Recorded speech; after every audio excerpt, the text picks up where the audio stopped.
Chronic migraine is 15 or more headache days a month, each lasting 4 hours or more.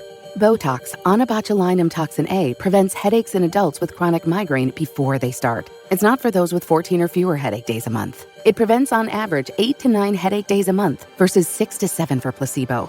Prescription Botox is injected by your doctor. Effects of Botox may spread hours to weeks after injection, causing serious symptoms. Alert your doctor right away, as difficulty swallowing, speaking, breathing, eye problems, or muscle weakness can be signs of a life-threatening condition. Patients with these conditions before injection are at highest risk. Side effects may include allergic reactions, neck and injection site pain, fatigue, and headache. Allergic reactions can include rash, welts, asthma symptoms, and dizziness. Don't receive Botox if there's a skin infection. Tell your doctor your medical history, muscle or nerve conditions, including ALS, Lou Gehrig's disease, myasthenia gravis, or Lambert-Eaton syndrome, and medications, including botulinum toxins, as these may increase the risk of serious side effects. Why wait? Ask your doctor, visit BotoxChronicMigraine.com, or call 1-800-44-BOTOX to learn more. Hungarian voters go to the polls on Sunday, but citizens around the EU have something at stake in the outcome. Over his 16 years in power, Prime Minister Viktor Orbán has been drifting away from the European mainstream, breaking with allies, clashing with institutions, and increasingly vetoing decisions at the EU level. There's a sense here that if he goes, things might just move again. Look, it's a bit of a gamble. After all, his challenger, Péter Magyar, is a former Orbán ally.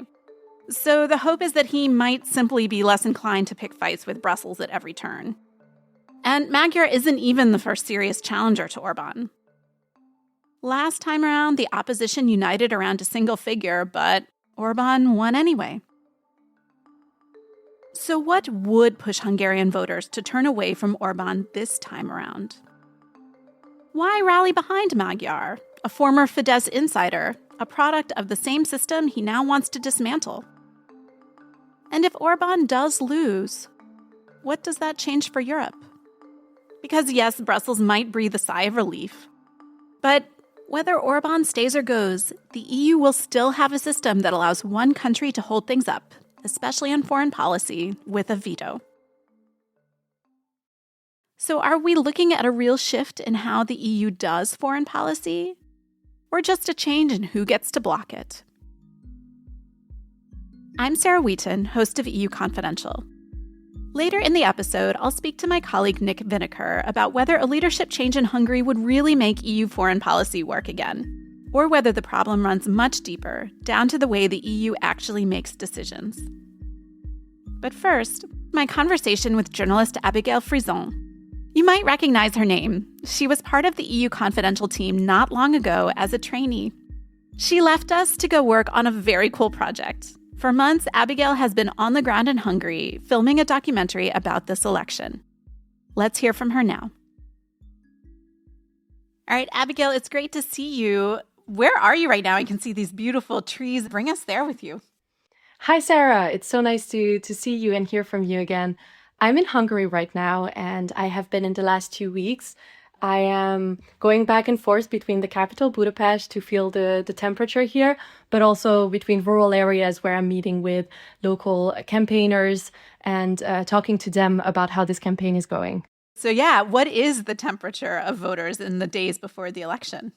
Well, there's a lot of tension, I must say, from the side of Tisza voters, so the people who are voting against Viktor Orbán and Fidesz. There's a lot of hope, a lot of excitement. I think these 2 years of campaigning are finally coming to an end, and you can see that they are really hopeful of being able to win. But at the same time, there's also a sense of urgency and a sense of fear, I think. A lot of them are fearful that Viktor Orbán still has a couple of tricks up his sleeve and maybe will come up with a new strategy or a new communication in the last days up to the election that could change something in this campaign. And in the past weeks, it's also what we've been seeing. There's been a lot of new subjects, new people coming forward. So it's been a very tense couple of weeks, I must say, this past months up to the election. And I think people are somewhat excited to be over with it and see the result on Sunday. And yeah, you've been in the country, as you said, going back and forth between the capital and rural areas, working on a documentary about the campaign. What have you learned in this project?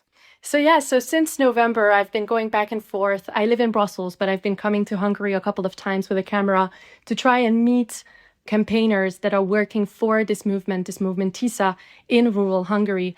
I thought this was very interesting because 1/3 of Hungarians live in rural areas, and these rural areas are often quite secluded, and they often vote massively for Viktor Orbán and Fidesz. So we can see that there's an actual goal of this campaign to try and target these quote-unquote left-behind territories and talk to voters that are often harder to convince by more liberal or left-leaning parties. So my goal in this documentary has been to go and talk to them and understand how Tisza is organized in a more rural level. The way the party is organized is by these Tisza islands, they call them, which is smaller organizations all around the country, which try to do the backbone of the work and of the campaigning work locally. It's really interesting because you say that typically more left-leaning arguments have not been very effective here and in these rural areas. And so on the one hand, these Tisza Islands are using a new communication strategy, but is Peter Magyar really delivering a left-wing message, or are they just finding ways to reach these voters with maybe also a message that is more appealing to them? The political identity of Péter Magyar and Tisza is a very interesting subject, and at the same time something that people are quite reluctant to talk about, because it feels like the communication around the party is way more the idea of a systematic change, of a regime change, and of fundamentally reforming the country rather than a political ideology and a political alignment from left to right. So I feel like there are certain issues that the voters care about that I've talked to, a lot of domestic issues, but also a lot of questions of corruption, of democratic changes, of freedom. So these are mostly the themes that are coming up a lot with Tisza voters, rather than this left to right identity. And I have a specific example of that. Back in February, I spent the afternoon with these 3 campaigners in a smaller town in the southern Hungary. And I've talked to each of them about their motivation and who they were and their political affiliations. And the first was a man who was very loyal to Fidesz for a long time and said that the last election he has started campaigning for the first time against Fidesz for this far-right movement Jobbik that was part of this grand coalition that was trying to take over from Orbán. And then the second woman who said that she was apolitical and called herself a centrist and said that she had never cared about politics before, but this time she was participating in this movement. And a third woman who self-identified as a leftist and said that she had always voted on the left, but this time it was beyond politics. So I thought it was such a good example of these 3 people walking side by side and trying to do this work, even though they probably disagreed on most issues.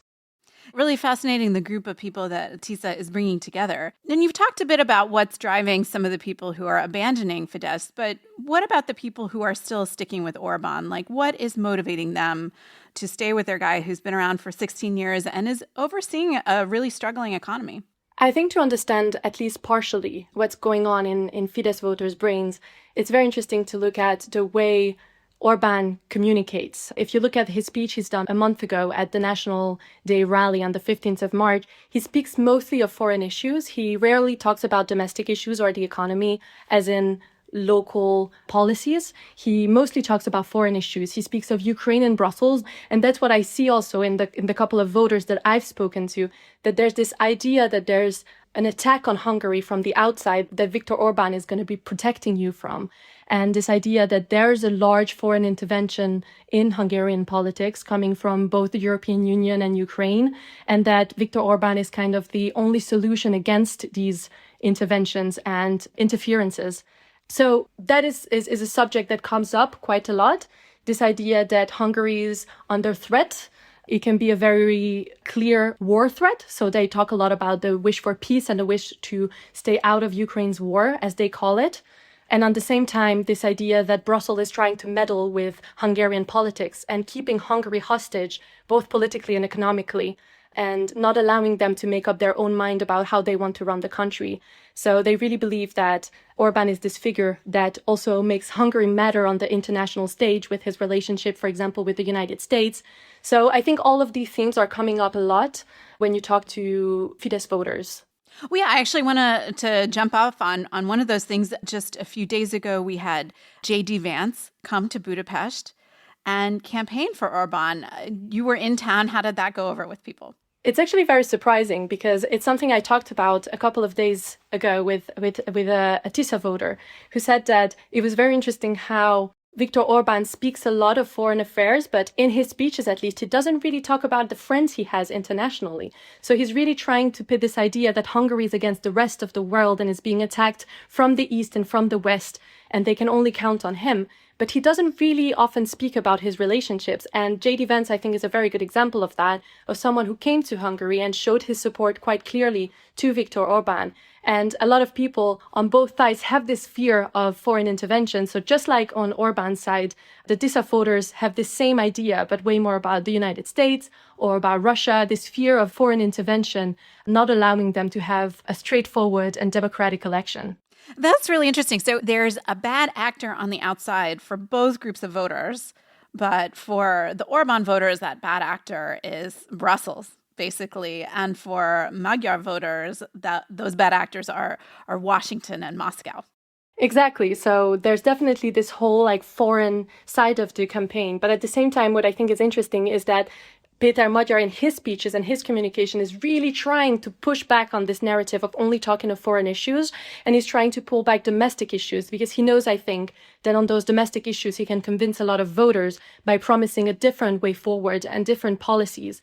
So he's mainly focusing in his campaign in the communication on domestic issues, on tax policies, on freedom within the country, freedom of speech, freedom of religion. He's really talking of these issues a lot on healthcare, on education. Going back to what you said about these three activists who came from different political backgrounds, and that just reminded me that we have seen before this moment where ideologically diverse groups come together to try to unite around one candidate to defeat Viktor Orbán. And no matter how united they seem, they don't manage.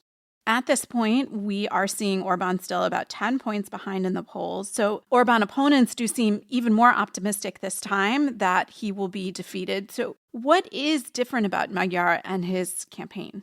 So I can only speak of how I perceive it with the people that I talk to. In my opinion, of what I'm told, there's a large difference, which is that last time what we saw was these older, already existent parties doing a primary together a year before the election and then running together, but still within their own political affiliations.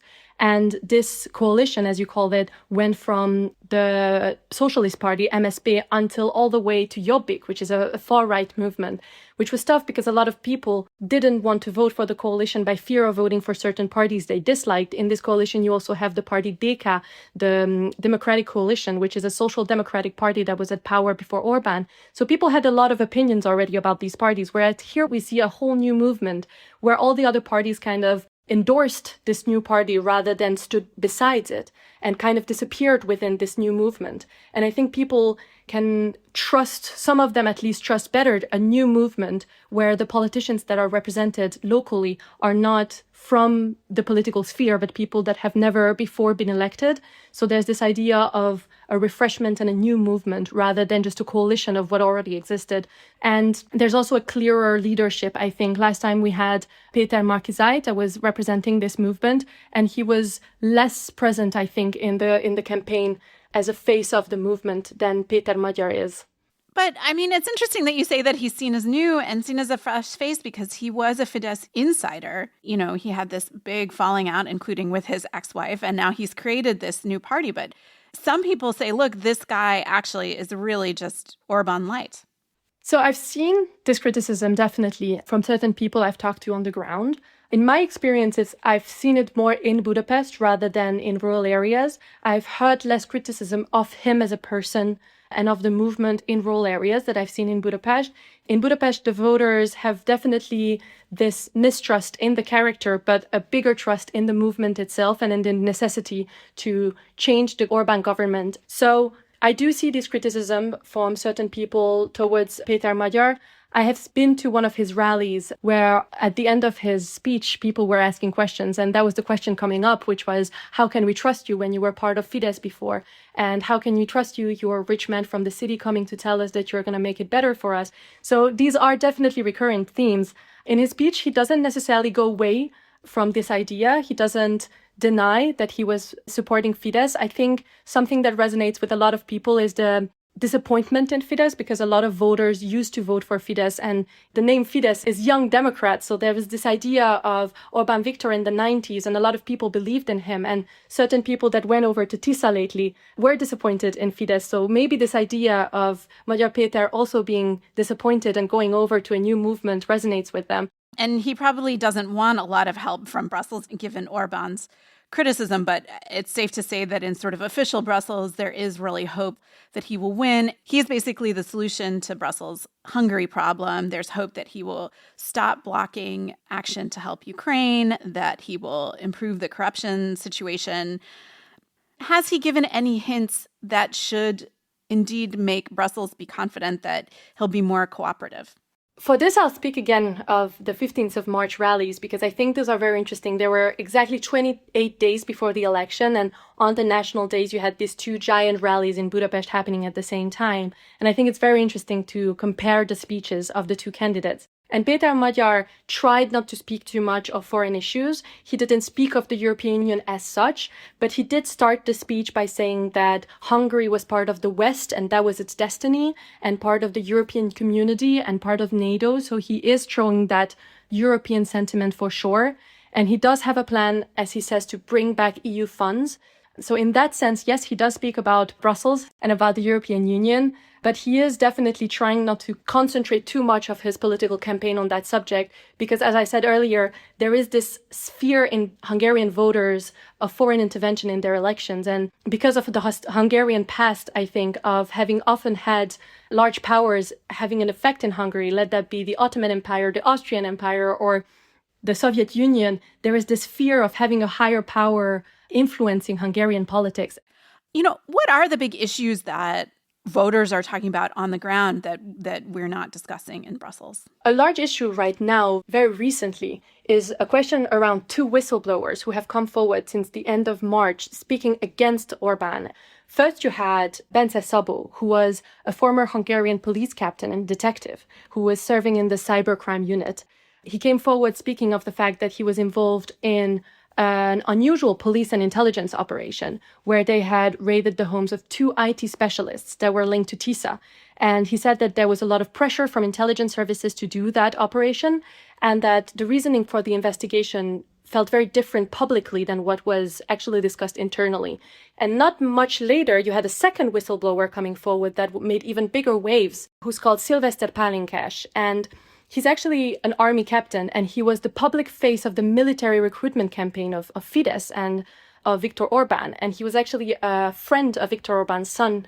And he came forward in a 2-hour interview last week for the media Telex, where he very bluntly and clearly criticized the Hungarian Defense Forces and the army. He has personally criticized the Minister of Defense, saying he was the worst in the ministry's history, that they had reached a moral low point. He has spoken of the low quality of life of soldiers, of their low wages, and he directly also attacked Hungary's take on Ukraine.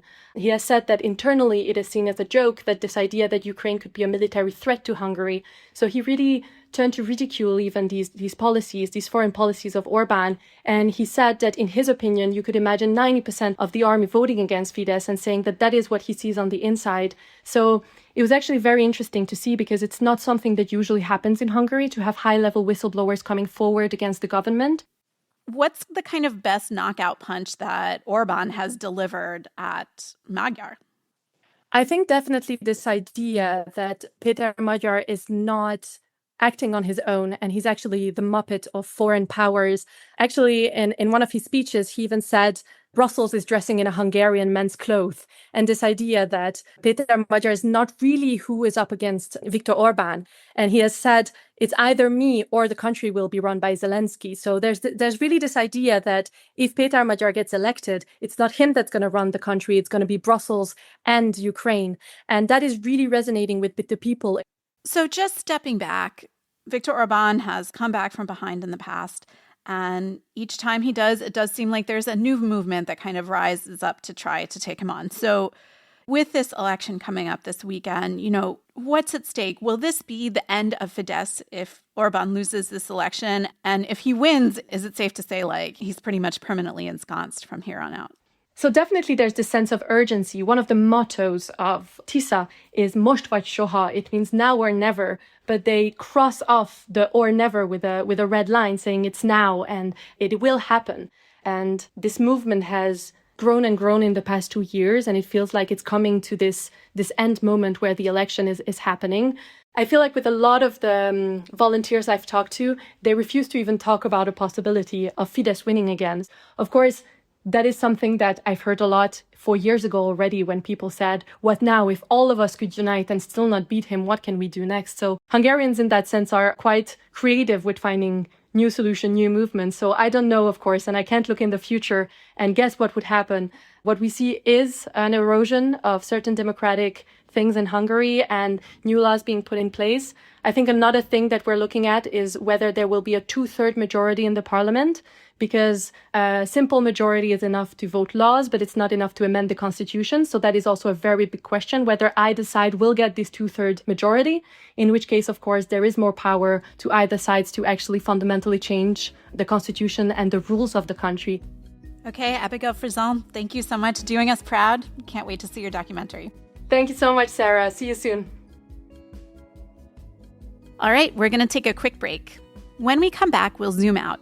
If Hungary changes course, Brussels may feel an immediate sense of relief. But has this just been a Viktor problem or more about the veto, the trump card any country can play that keeps EU foreign policy slow, fragmented, and often stuck?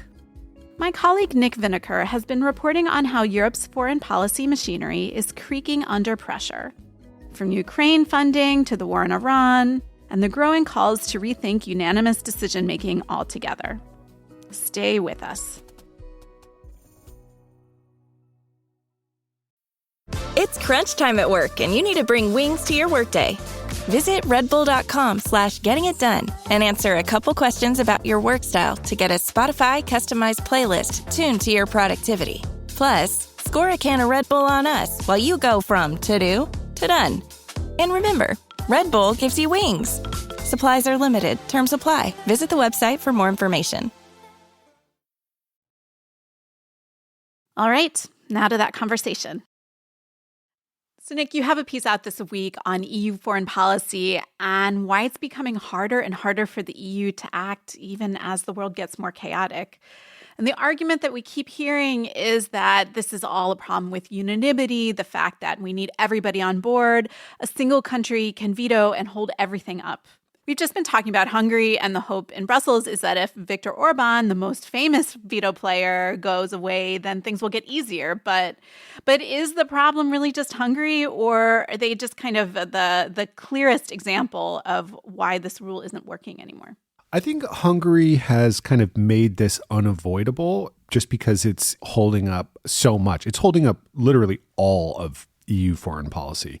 If you consider foreign policy to be sanctions, that's an instrument we can use. If you consider it financing for other countries, if you consider it enlargement and bringing in new members, these are all kind of geopolitical instruments that the EU has. And on all three of those headings, Hungary is now blocking progress or blocking the EU policy. So I think it's become almost sort of too big to ignore, and it's brought it out. But of course, Hungary is not the only veto player. And we have a number of other examples where either countries are hiding behind Hungary because they find their veto kind of convenient to avoid certain discussions, or cases where other countries are prepared to use the veto to protect their national interest.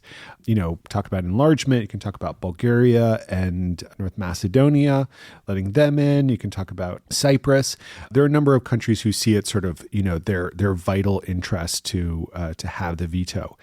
But there are different ways of reforming this, and I'm sure we can get into that. Well, actually, indeed, proceed with your own segue there.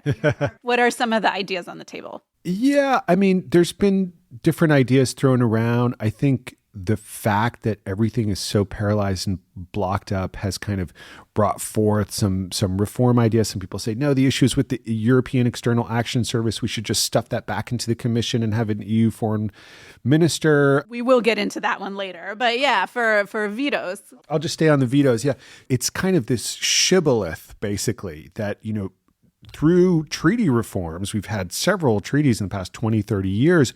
This has really remained a kind of North Star that you must have a veto on foreign and security policy, CFSP as they call it here.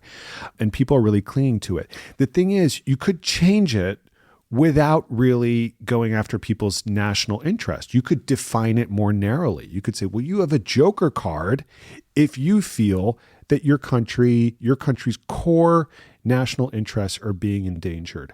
Or it could be defined differently, right? As it is in all these other areas, you could define when and how you can deploy your veto in different ways. There's also ways within the treaty, this passerelle clause that people talk about, which is never used. All right, explain that. The passerelle clause is a means within the treaty, and I'm not an expert, but that does allow you to sort of get around the veto when the union's interests are being endangered. And this was all sort of conceived in the treaties, but is kind of not really used. And all of this really butts up against a reluctance in the capitals to just kind of engage with this really. And we're really seeing a little bit of a crisis of the European Union effectively, where it's like, well, what is it for? We are hearing, though, some key leaders kind of say, okay, let's actually move forward here. Yeah, it is really interesting because we were just drafting this piece, and over the weekend, the German foreign minister came out. He made a really forceful statement in favor of qualified majority voting in foreign policy. And he said, Germany's obviously a big player. There is a coalition which has a kind of changing membership around QMV. There was something called the Friends of QMV that started in 2023. Before we meet these friends, explain QMV. Yeah. Yeah, absolutely. So QMV, qualified majority voting, this is already the standard in other areas of EU policy. On energy, for instance, decisions are taken by qualified majority. That's how you get countries like Hungary and Slovakia having to accept Russian energy being phased out. What that is that something passes by QMV if at least 55% of member states, it's 15 out of 27, representing at least 65%, so more than 2/3 of the EU population agree to a certain measure. It is a pretty high bar. It kind of resembles the bar that you have in some national parliaments to do a constitutional change. 2/3 of the assembled of lawmakers is kind of a standard there. And you could make it even higher for foreign policy, arguably. Exactly. You can do things like that. You could make it even higher. You could really sort of ring fence how that veto works. How do we define national interest, or does it really become security? Do you have to come up with a really good argument to say my vital interests are at stake here? And like you said, we had the German foreign minister come out. We had the Swedish prime minister, and he said it on the sidelines of UCO, where you and I were just a few weeks ago, after coming out of this meeting about the Ukraine loan, just seeing the absolute frustration in the room with Viktor Orbán and saying, we're going to have to discuss this again.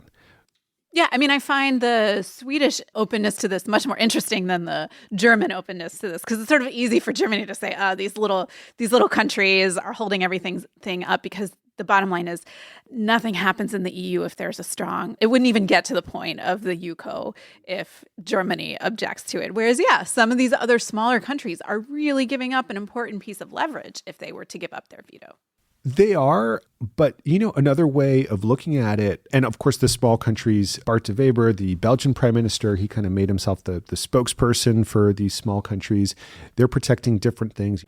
But you could see it, why can we not have EU decisions that are taken by a smaller number of countries? What is stopping us from saying you can simply opt out? You can simply opt out from this foreign policy decision and say, you don't agree with it. And people say, oh, well, sanctions are not going to work like that. There's a unwillingness to open this up and have a real debate about it. There's just very little sort of appetite in the capitals to really engage with this issue. But there are many different ways it could be done. And more people coming out and saying, this is really a problem. So yeah, there's also this argument that this isn't just about the veto and these kind of big, high-level decisions. It's also about how EU diplomacy is organized. We've talked a lot about how Commission President Ursula von der Leyen is stepping into this space, about her tensions with foreign policy chief Kaja Kallas. At the same time, Kallas, who is officially the EU's top diplomat this week, has been in the Gulf states. She visited Saudi Arabia and the United Arab Emirates, doing exactly the kind of diplomacy that the EU arguably still needs, pushing for de-escalation, reassurance, keeping channels open, just showing a presence. So the EU has this sprawling diplomatic corps known as the External Action Service. And before we get into debates about overhauling it, Nick, can you just give us the grounding on what it is and how it differs from, say, a country's foreign service? Yeah, I mean, it's an interesting history, right? So this was founded in 2011, and it responds to a couple of things, which is the cacophony of different positions in the EU, thinking what is the EU saying on issue X or Y? And it also responds to a historical event, which is the Balkan crisis and the Balkan Wars. And the idea was that, well, we need to have a real representative for the rest of the EU can go and kind of represent us in these states. And in a way, it was in those early years when it functioned best, when it was focused on that kind of small regional problem with Catherine Ashton being the high rep at the time. And it has grown. It's grown a bureaucracy. It's grown delegations around the world. It functions in a weird way where it's a mix between EU officials, kind of fonctionnaire, and then also national diplomats who are seconded to the EAS. So there is a lot there. There's a lot of staff. What there isn't is a mechanism for giving these people instructions for what they're supposed to do in the field and for feeding back to Brussels and aligning resources. That means we identify a foreign policy goal in a given area. Well, we're going to invest some money and kind of target it. That is not really how it works because they are not the European Commission, and the means of the Commission and the foreign policy goals are not aligned. And that's what some people say needs to be changed. So yeah, basically the EAS, it kind of sits in this liminal space between the Commission and the Council. Like that's why Kaja Kallas's formal title is like, she's both an executive vice president within the European Commission, but she has this high representative title that is a European Council title. So that just kind of speaks to some of the confusion. There's a proposal that's kind of been bouncing around Schumann's circle lately for overhauling the EAS. Yeah, it's exactly that. I mean, she is straddling both. And the idea was to say, well, she's a commissioner, she reports to the commission, but she also is in charge of gathering the viewpoints of all the foreign ministers and producing a consensus view. But there was never the idea that she was going to craft policy with an impact on the world. She never said, we're going to take a decision and go, do this. That's more than what the commission does. And so the idea that's been out there for a while, it's not brand new. This is something the EPP has been pushing at least since 2024. It's in their manifesto. Center-right European People's Party. Exactly. Ursula von der Leyen's party was to say, you know what, we've created this big bureaucracy. Let's leave that to the side and fold it back into the European Commission. Let's name an EU foreign minister who's going to be one of the commissioners who's going to report to the president of the European Commission and will be better able to align our means, all the money that the commission has, and our foreign policy aims. The problem with that is that it doesn't solve the problem. Is on whose behalf is this person speaking? And if they formulate a position, who is it for? And this is the criticism of Ursula von der Leyen saying, you're out there saying we support regime change in Iran. You're out there making these declarations. Even things like, putting the Israeli flag on the commission after the October 7th attacks. Right. Agree or disagree. But the ministers, the capitals are saying, you did not come to us and ask us if we're okay with this being an EU position. And therefore, what is it? Is it the EU's position? It's your personal position? It's extremely confusing to the outside world, especially when von der Leyen has taken on such a high profile as kind of voice of the EU. And we saw this violent reaction, frankly, from the member states, especially from France, which is attached to the EEAS, after von der Leyen engaged with all kinds of Gulf leaders and put out a flurry of statements at the start of the Iran war. And they basically told her French foreign minister in the room, said, you need to stay in your lane. You are the commission president. You are not our foreign minister. And they have sort of batted her back. And that's leading to all these talks about how we can reform things. And the French are on yet another sort of lane, which is reforming the ES and making it more efficient, making it resemble more of a national foreign service where instructions go up and down and there are clear positions that they have to sort of carry out in the field. They're defending it now.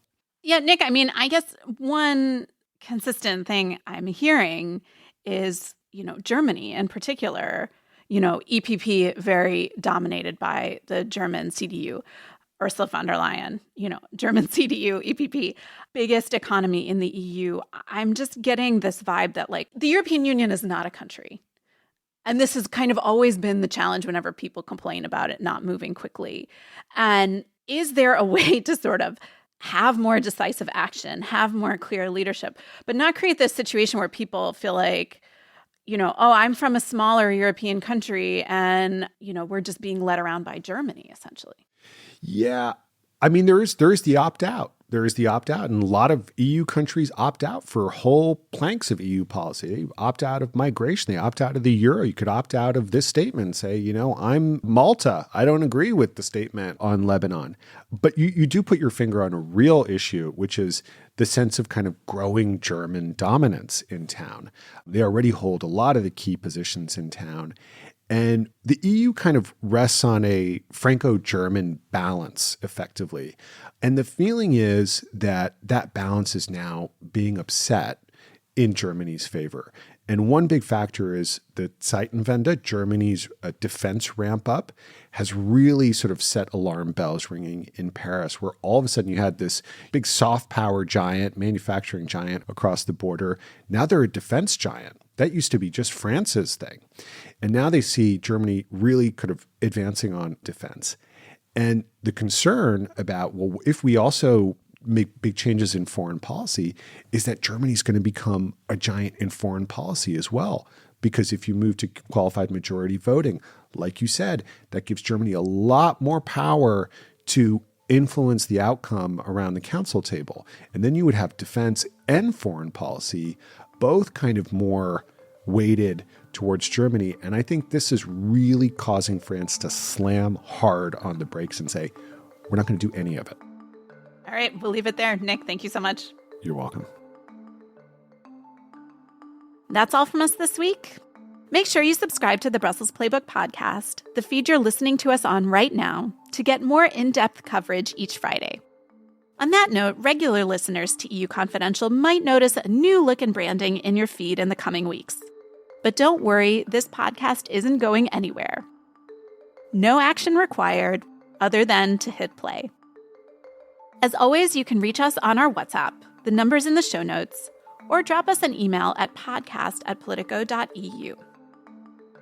Thanks to Diana Sturis, who I hope will not edit me out congratulating him on becoming our supervising audio producer, and to audio producer Saga Ringmar. I'm Sarah Wheaton. See you next week.